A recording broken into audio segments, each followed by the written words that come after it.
سلیم صاحب اب جیسے کہ گفتگو سنی آپ نے ظفر ہلالی صاحب کی، اب اگر ہم تھوڑی سی بات کرتے ہیں کہ امریکہ کا ایک کانسیپٹ یہ بھی سامنے آتا ہے کہ جی پاکستان کو ہم سیدھا کریں گے، ایران کو ہم کارنر کر لیں گے، اور اگر بات کرتے ہیں تو ایک پالیسیز یہ بھی تھی جو شاید آج میں پڑھ رہی تھی کہ جی اس میں بلوچستان کو آزاد بھی کرایا جا سکتا ہے، خیبر پختونخوا کے لیے بھی ایک الگ صوبہ بنانے کی باتیں ہو رہی تھیں، اور اس کے بعد جو ہے یہ جو ایشوز ہیں کیا یہ حقیقت رکھتے ہیں، اور کیا اب ان کے اوپر بھی سوچا جا رہا ہے؟ اصل میں دیکھیں ان چیزوں کا وقت گزر گیا اور یہ سب آپشن امریکیوں کے ہاتھ سے نکل گئے، اور ان کی یہی حرکتیں تھی کہ اس کی وجہ سے افغانستان جہنم بن گیا، اور تمام پراکسیز کے جنگ کا ایک بالکل وہاں پہ لوگ کہتے ہیں نا وہ بزکشی افغانستان میں ہو رہی ہے مختلف ریجنل اور گلوبل پاورز کی پراکسیز کا۔ اور آپ دیکھیں کہ 2001 کے بعد پرویز مشرف صاحب نے امریکیوں کی توقع کے خلاف اتنے خلوص کے ساتھ ان کے ساتھ تعاون کیا کہ کابل شہر امریکیوں کی توقع سے 1 مہینے پہلے فعال ہو گیا۔ بالکل۔ اب جب ان کے مقاصد پورے ہو گئے اور افغانستان وقت سے پہلے ان کے تصرف میں آ گیا، تو جس طرح ہمارے ہاں یہ ہوتا ہے کہ پولیٹیکل لیڈرشپ بالکل ٹھیک ٹھاک جو گراؤنڈ پہ ریئلٹیز ہوتے ہیں اس کے مطابق سوچتی ہے، لیکن اسٹیبلشمنٹ کی پوڑیوں میں ہر وقت مختلف اسٹریٹجک منصوبے، اور جس طرح ہمارے ہاں اسٹریٹجک ڈیپتھ ہے اور فلاں کے ساتھ یہ کرنا ہے، تو امریکن CIA اور ان کی اسٹیبلشمنٹ نے وہ منصوبے وہاں سے نکالنے شروع کیے۔ انہوں نے سینٹرل ایشین ریسورسز پہ قبضے کی جو کنسپیریسی تھیوریز تھی اس حوالے سے بھی ایکٹیویٹیز شروع کر دی۔ اسی وقت انہوں نے کابل میں وہ پختونستان کے ایشو کو دوبارہ تازہ کرنے کے لیے اور پرانے لٹریچر کو دوبارہ چاپنا شروع کیا۔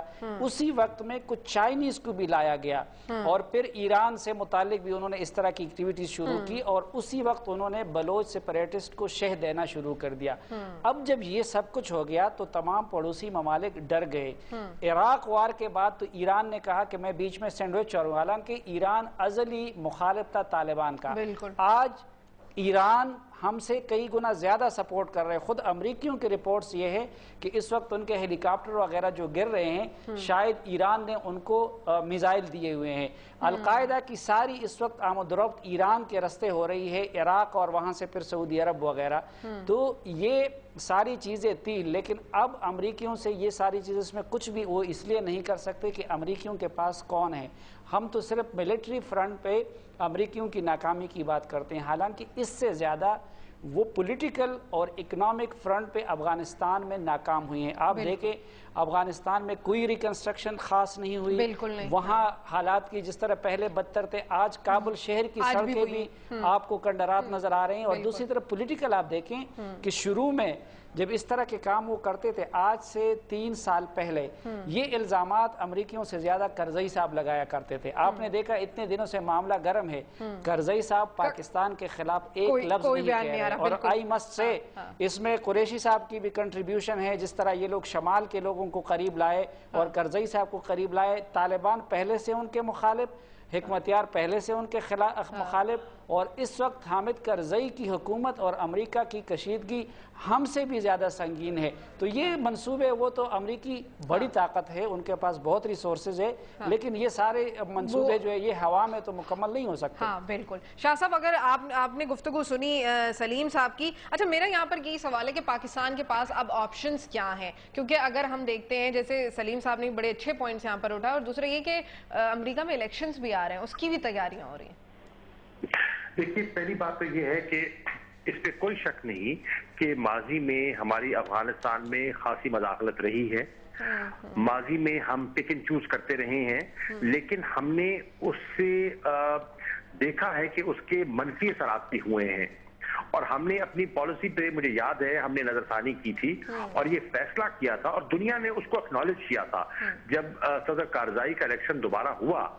وی ہیڈ نو فیوریٹس، ہم نے کسی کو سپورٹ نہیں کی، ہم نے کوئی سائیڈز نہیں لی، اور یہ UN بھی ایڈمٹ کرتا ہے, امریکن بھی ایڈمٹ کرتے ہیں اور افغان بھی ایڈمٹ کرتے ہیں, ٹھیک ہے. ہم پہلے ہمارا پورا انحصار اپنا پشتونوں پہ تھا, پھر ہم نے ریلائز کیا کہ نہیں, افغانستان ہمارا پڑوسی ہے, چاہے افغانستان میں کوئی بھی حکومت میں ہو, ہم نے ان کے ساتھ گزارا کرنا ہے. ہم نے اپنی ریچ بڑھائی اور ہم نے ناردرن الائنس کو بھی انگیج کرنا شروع کیا. ہم نے ان سے روابط بڑھانے کی کوشش کی. ہم نے 2 نئے بائی لیٹرل ایگریمنٹس کیے, اور جب جو افغانستان ہم پر فنگر پوائنٹنگ کرتا تھا اور بہت ہمیں انٹرنیشنل فورم پر برا بھلا کہتا تھا, اس افغانستان کے ساتھ ہم نے تعلقات بہتر کیے. ہم نے ایک نیا ٹرانزٹ ٹریڈ ایگریمنٹ کیا. تو ہم نے حالات کو بہتر کرنے کی کوشش کی ہے, اور نتیجتاً آپ نے خود ابھی فرمایا کہ کرزائی حکومت کا ریئیکشن جو ہے وہ آپ کو حیران کن دکھائی دے رہا ہے. اب کرزائی حکومت کتنی مطمئن ہے اپنے حلیفوں سے, یہ آپ ان سے پوچھ کے دیکھ لیجئے. پاکستان تو اپنی جگہ ٹھہرا. پھر امریکہ کو دیکھنا یہ ہے کہ اگر پاکستان کے ساتھ ایک نئی محاذ کھولتے ہیں تو اس پورے خطے کے حالات کیا ہیں. مڈل ایسٹ کی صورتحال آپ سامنے دیکھیے, ایران کے ساتھ تعلقات آپ دیکھیے, اسپرنگ ریولوشن کے جو کانسیکوینسز ہیں ان کو سامنے رکھیے.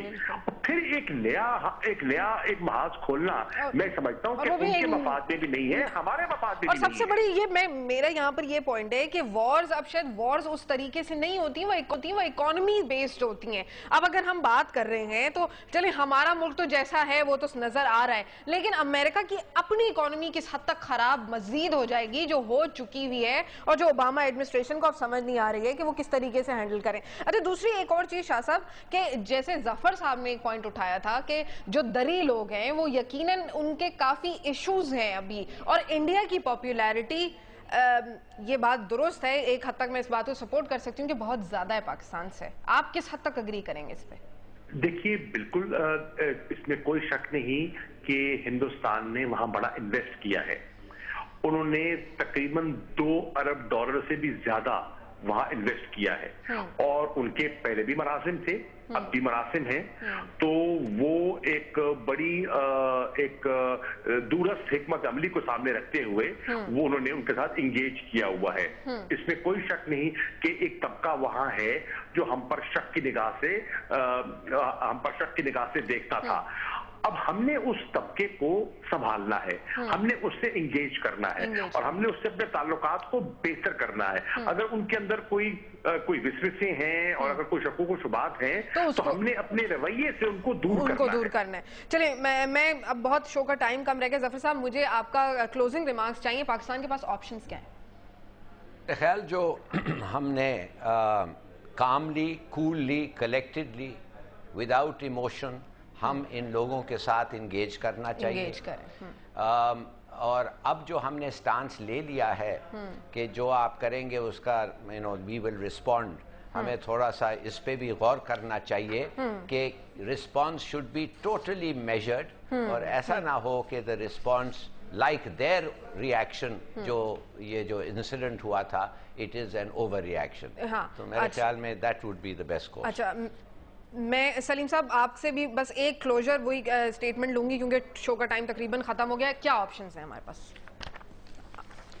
آپشن ہمارے پاس یہی ہے کہ پہلے پاکستان کے اندر پولیٹیکل اور ملٹری لیڈرشپ ایک دوسرے کے ساتھ کھیلنا بند کرے. پاکستان کا ایک موقف کے ساتھ امریکہ کے سامنے جائے, امریکہ پہ واضح کر دے کہ آپ لوگ منافقت ختم کر دیں, اور جواب میں پاکستان اپنی منافقت ختم کر دے. ہاں, بہت شکریہ. میں ظفر ہلالی صاحب کا شکریہ ادا کروں گی, شاہ محمود قریشی صاحب کا اور سلیم صافی صاحب کا. وہی والی بات ہے کہ پہلی فرصت میں قوم کو اصل صورتحال سے آگاہ کیا جائے, کنفیوژن ختم کی جائے, اور قومی سطح پر امریکہ کے ساتھ تعلقات اور افغانستان پالیسی متعلق ہم آہنگی پیدا کی جائے. آپ کو میرا شو کیسے لگا؟ مجھے ای میل کر سکتے ہیں کب تک @dawnnews.tv. کل تک کے لیے اللہ حافظ.